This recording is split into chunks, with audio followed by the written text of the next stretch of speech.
And a very good afternoon, everyone. Welcome to Issues and Attitudes. If you could only hear us when we're not on the air. My name's Jeff Owens. My co-host is Alicia Haynes. Hi, everyone. And our guest there from the EIU Booth Library, Mr. Andy Cougill. Hello. Beth Heldebrandt. Hi. How are y'all today? Good. Okay. Fantastic. Lots of stuff going on. I guess we will start with the one that seems to have attracted a lot of attention, mostly because of our students talking about it, the EIU ComicCon, the first annual or the first time. So Right. Hit us up a little bit, Beth. Okay, March 28th from 10 to 4 in Booth Library will be the first EIU ComicCon. We've been working on it for several months. We've got a lot of exciting things planned, including a trivia contest, costume contest, workshops, gaming, an e-game or esports tournament during the day. The Dungeons and Dragons group will be there. Lots of an artist alley, which has a lot of booths for comic book artists and book sellers and things like that. And our special guest will be an EIU alum named Craig Titley, who has degrees from Eastern in English and business both. He has went on to make a name for himself in Hollywood in both films and TV, most recently on Marvel's Agents of S.H.I.E.L.D. He also worked on writing in the Scooby-Doo series, the movie, the live-action one, Percy Jackson, and one of the Star Wars clones. What is it, War of the Clones? Clone Wars? Yeah. Yep. So he will be here on that day. He will be giving a 2-hour screenwriting workshop in the You morning. forgot the most important thing about Craig. What? He's from Mattoon. Oh, that's right. Mattoon native, that's right. Right here from Coles County, so it's great that he is willing to come back and spend the day with us. 1 year younger than me in high school. Oh, Huh? you knew him. Yes, knew him. Went to a few concerts with him. He's a gigantic Kiss fan, if you didn't know. I didn't. I'm a Kiss fan, but he is like super level next, ramped up 12. So I'm hearing you guys will be in the costume contest. Craig would, Craig would, yeah, for sure. I would love to see you dress up as Kiss. Story for another time. But yeah, it's cool. So, but I also want to go back to, maybe some of our listeners or viewers out there have no idea really what, this Comic-Con thing is becoming really a happening over the last 15 years or so all across America. What is Comic-Con for someone who has absolutely no idea what we're talking about right now? It is a festival focusing on comic books, sci-fi, that whole genre. So they've started in the larger cities, but they've become a thing in even smaller areas and libraries. This is a new thing that libraries have started presenting all around the nation, so that's why we decided to give it a go here and see how it goes. But if you like Star Wars or Star Trek or even Harry Potter or any of the fantasy series, all of that stuff can be included. You might see people there in costume. We know for sure there'll be some stormtroopers around the building because they've signed up. They were the first ones to sign up to come. Sci-fi, the trivia contest will all be sci-fi, so it's all variations of the sci-fi theme in all its areas. The graphic artists themselves, the costumes, panels to discuss that kind of thing, a Q&A with Craig about what it's like to be in that world and as a screenwriter and a producer. So that's March 28th at the library. Anything you want to add, Andy, before we switch over to? Well, I'll tell you what. The thing that the thing that jumped out at me about the Comic-Con and through all the planning, that's been really neat and really exciting to see is that the way people are kind of coming together. We have a lot of students on campus and faculty and staff members for that matter, but particularly like the student artists are really thrilled to be able to come in and display and share their art, but then also talk to and work with other people that are like-minded. It's awesome to go to the big cons. I mean, they're unparalleled. They're incredible.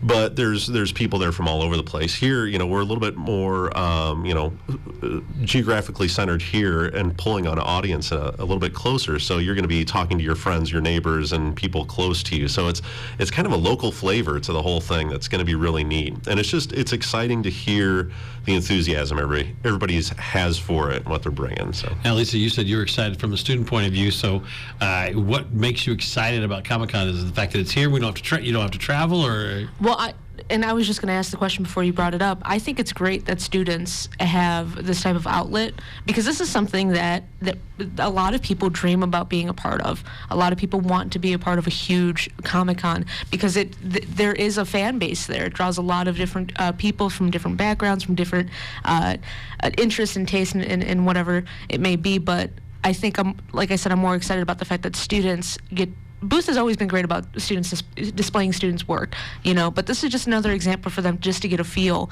and I hope it draws more members, outside of, or people outside of Coles County, within Coles County and outside of Coles County, so that way it's just a great learning experience for students to stand there, say, this is what I did, maybe sign people's, autographs or, whatever the case is. I just think it's a good opportunity. How many student artists are going to be there? Do you have any idea yet? I know it's still a few we've got quite a few registered, but I think we'll probably be pulling some more in over time, and I think it's communicating the understanding that this is an opportunity it's not formal, it's more informal, and here's the opportunity to talk with other artists on campus or in the community, and to be able to share and mix ideas and explore techniques and just have a good time in a relaxed environment. What I've found fascinating is the number of both student and staff artists that we have who are just fantastic. We got 2 in the library, 2 of our own staff members who are just incredible artists. And are they going to dress up, or do you know? Are the library people supposed to? Are they required to dress up this day? Not required, no, but most of us will be there. But one of them will have a booth, and will also be giving a workshop that day on how to break into the business. So interesting. See, that's awesome. Is that it's not just something for entertainment, but there's workshops. Right. Well, I think also, people who are, reluctant to maybe go to the library, Right. This might be the time that you can pull them in for something different that you don't normally I'm sure they're still associate. going to say, "Where's the library?" But, there are people that do that. With Google right now, you don't always have to have the library, unfortunately. But this could get some of the students in again and other people to visit the library, because I think people forget right in the middle of campus we do have the luxury to have one of the biggest and nicest libraries. And we've had a really big response from the community too. So the cool thing about our students is they'll be able to meet a lot of people from the community in the greater area who have been in the business or just have fun with it. Or they get to meet them, and a lot of our presenters and the people setting up booths and everything will be people who do this all the time. Like weekend after weekend, they just go to ComicCon. So EIU's first ComicCon again, March 28th, and we might get back to that before the show's over, but we're going to touch base on a couple of other things as well. Fashion Exhibit 20. Talk a little bit about that, Andy, and we'll get to the thing we were talking about off mic, but talk about all this fashion exhibit that's coming. Fashion 2020. And if, thankfully we're on radio. But as a quality descriptor. We both have our EIU stuff on, we so have we're our fashionable. we're wearing EIU gear. We're fashionable today. We're still on TV. Frankly, if you ranked everyone in Booth Library top to bottom on the most fashionable to least, I can tell you exactly where I'd land. So when the concept was presented to us by folks over in fashion design, merchandising, Katie Shaw and Deborah Restack have been kind of the lead on this. At first I was thinking, what do I have no idea what we're talking. Fashion? You gotta be kidding me. Yes, that's fashion. But what's been so cool is over that period of time since we first planted this idea and what it's evolving into, I've come to the realization, oh my gosh, okay, yeah, this does impact each and every single one of us. The first reaction is, oh, you're thinking of Fashion Week in New York or Paris or something like that, and those wild costumes that apparently people are going to wear in the next 5 years. Ugh. It's not that. Yeah, it is partly that, but to be honest, it's much more broad than that. And some of the discussions that it's sparked are about not only what our students are producing and students going through the programs here on our campus, but then we started thinking even more broadly. And it's funny that especially here, let's use good old Central Illinois as an example. We don't think of ourselves as fashionable per se. But when you start looking at labels on clothes, how many people wear a Carhartt? Or how many people, are wearing key overalls, our grandpas or great uncles or who have you. So labels aren't just for the highly fashionable. They're for everybody, and we all wear our preferred labels. So it's fascinating to see how this has evolved. This exhibit, I'll also stress, is one that has been really student focused. So as the semester continues on, we're continuing to add different elements to this, and it's continuing to grow and evolve. Traditionally, lots of times our exhibits would start on a specific date and everything would be rolled out. Here we're actually building and continuing to build upon our exhibits as we progress through the semester, and ultimately up to Fashion Week here on campus, which will be kind of under the leadership of fashion design and merchandising, and that's going to be April 27th, and there's going to be a whole series of events and opportunities that week. So a lot of the students are creating their own fashion here on campus and then displaying it. What kind of things can we see over there, or will we be seeing?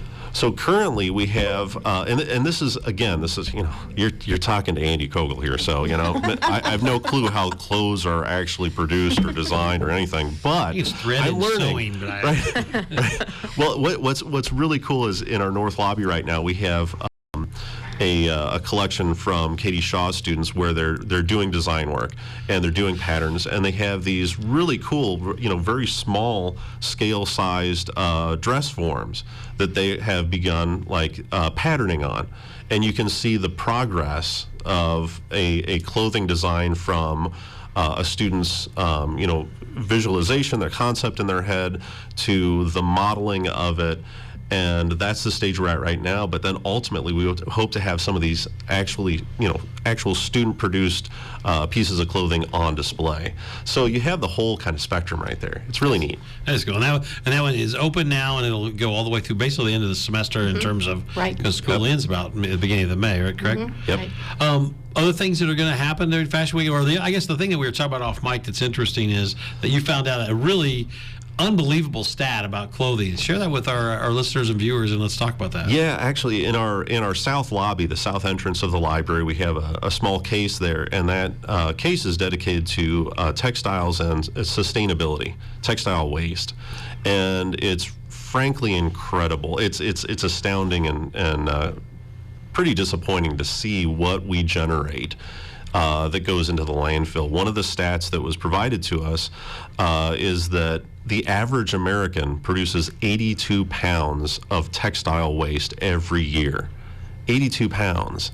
That's an incredible amount. I mean, I've tried. I was trying to think, I'm going to put 82 pounds of clothes in this case as an example.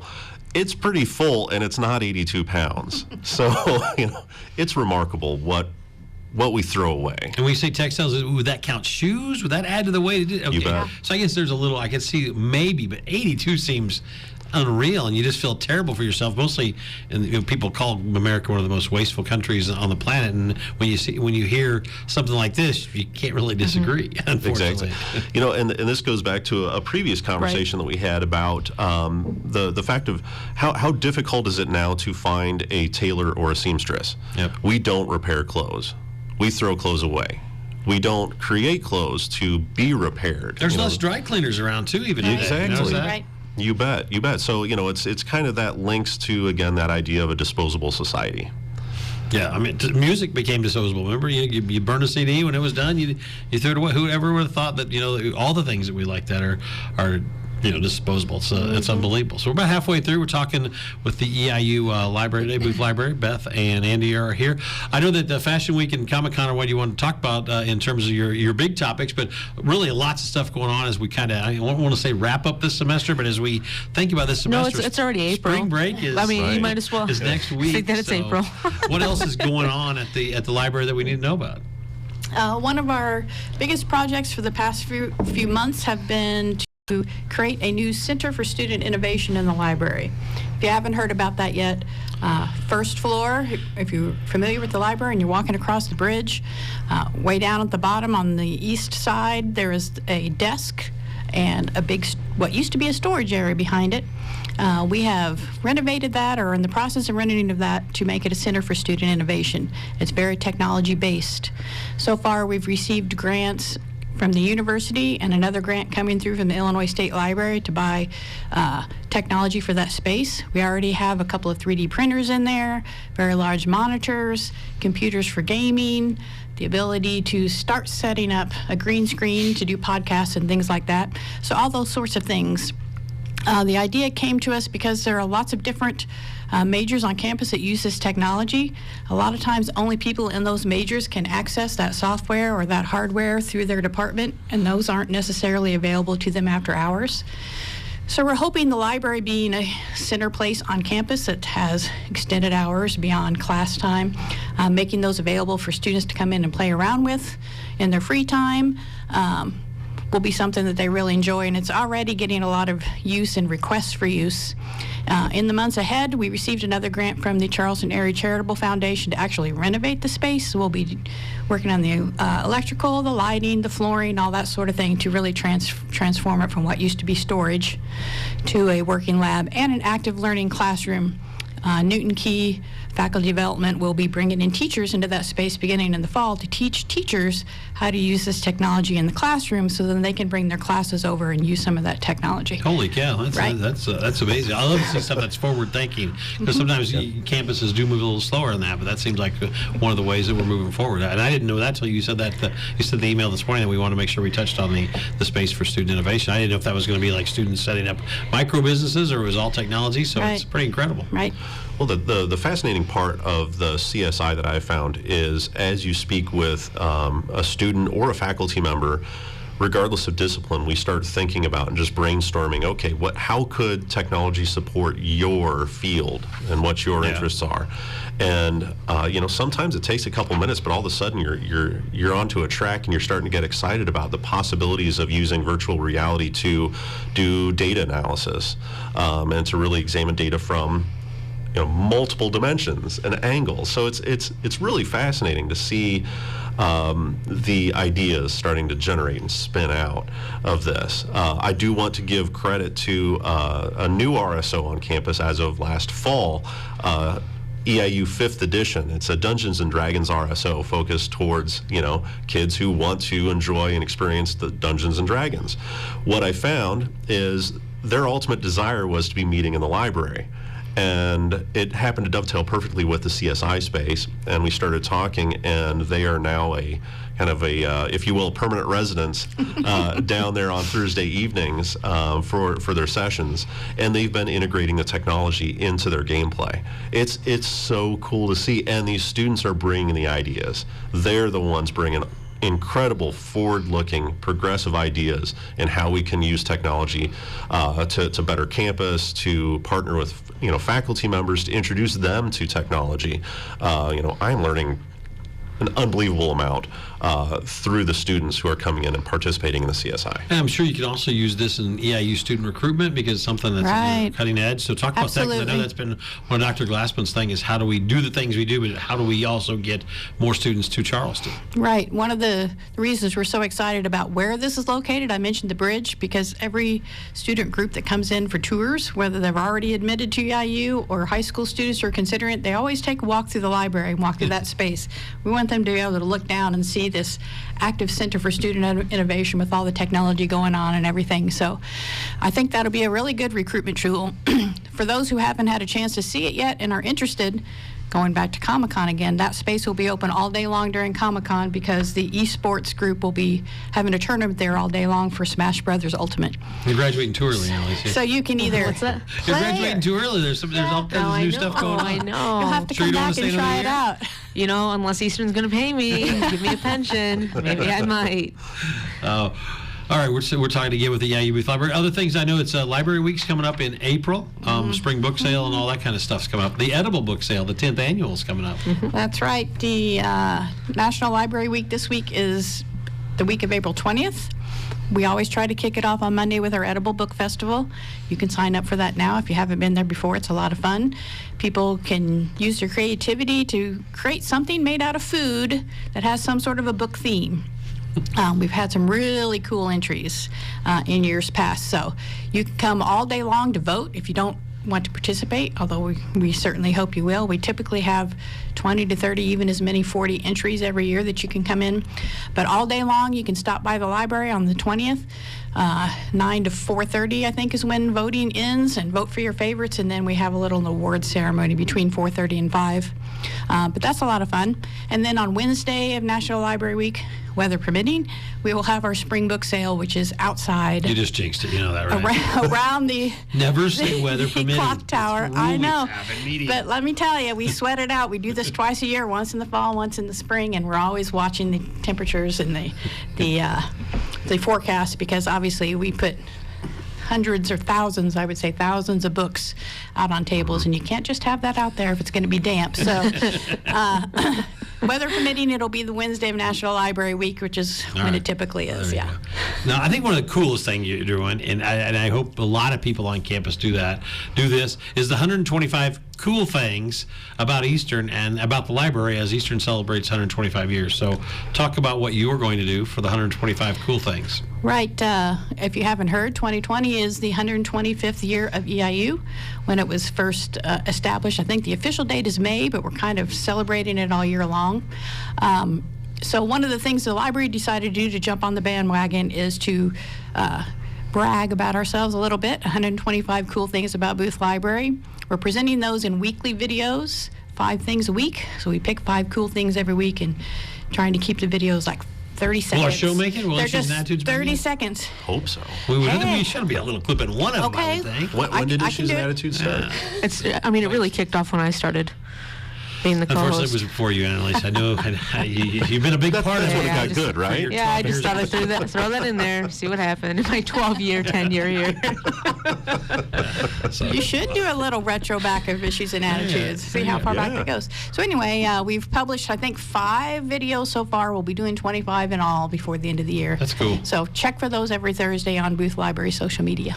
Now, the one thing I didn't know about, but you put in your notes that you sent me, the words therapy dogs. Are they welcome to Booth? They coming to Booth? But dogs in the library. Do for finals week, yeah. Right. So, finals week, for 3-4 years now, we've been bringing therapy dogs in. Have we talked about this before, and I just was like in La La Land? It's been happening. I don't know if we've talked about it on the air, but we've been doing it for a while because it's very, very popular. I am getting older.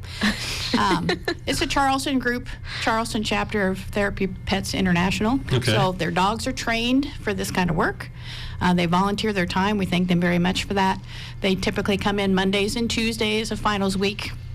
Usually it's 2 to 6, but I haven't confirmed this year's hours yet, so don't hold me to that. But that's what it's been the last few years. And they just hang out. We have anywhere between 2 to 4 dogs here at a time. They kind of take turns throughout the day, and students just love to just walk up, get a hug, hang out with the dog for a while. Yes. Some students will stay there the whole 4 hours. Some will be just, pet on their way to their next final exam or whatever. Yeah, because a lot of students are missing their pets back home. I bet that's a neat idea. Whose idea was that? Andy, you taking credit for that? No, or is that Beth? I can't. The finals week committee has several stress busters we've done over the year, but I honestly think this group might have came to us. It's been several years ago now, but it's very popular, so we always bring them back. Our students really like it. Also, get Jackson 125 years. You're doing the new logo, new booth logo. Talk about that. We did get a new logo. Thanks to the University Marketing and Communication Office, Ryan Bosky-Cox. She's been working with us. I think we started this last summer. We finally, back and forth with different iterations before we finally came to one that we agreed on by the end of fall. So we have kicked out our new logo. You may have seen it on some things, but if not, watch for it. The previous logo we had was sort of a drawing of the outside architecturally of the front of our building, which was cool. But we had had that logo for at least 20 years, possibly 30 years. And we just thought, time to mix it up and refresh a little bit. And so, yeah, we're proud to have that, and we thank them for their hard work in putting that together for us. Very cool. Any questions in your mind over here? You look inquisitive over there. Student research. Are you guys still doing the Awards for Excellence. Yes, that's it. Awards for Excellence is open right now. Students can apply through March 25th. So if you haven't heard about that, it's right there. Library Advisory Board, which is made up of faculty members and students and staff members from across campus. They sponsor this competition every year.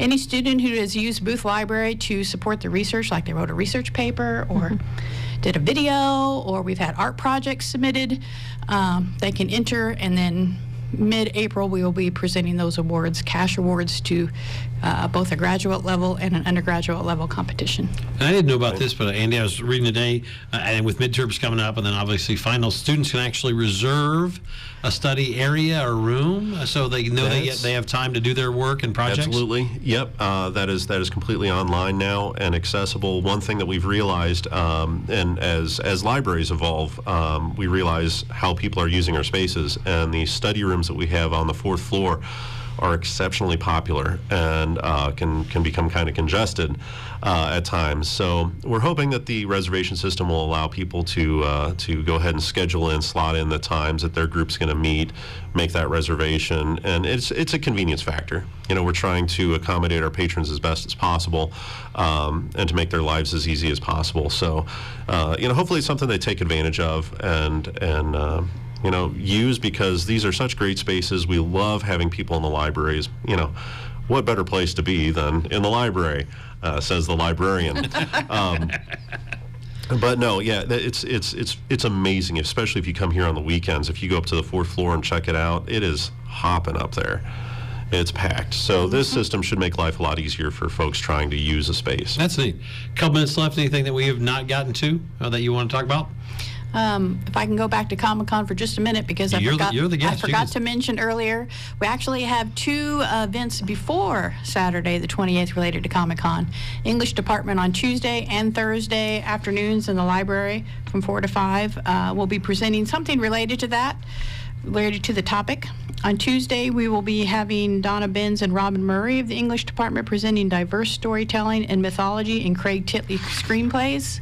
So pressure's on for Craig Titley, our EIU alum, because they're really going to take a closer look at his work and see what he's been doing for film and TV. And then on Thursday, Tim Ingalls and Colleen Abel from English will present In the Gutters, Poetry and Caricature in Comics. So those are both open to the public as well. And I know Melissa from English is coming over in a few weeks to be on Issues and Attitudes too, so she always talks about their spring event and their summer plans.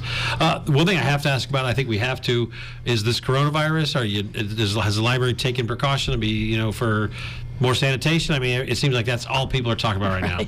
Well, we've had some discussions among staff.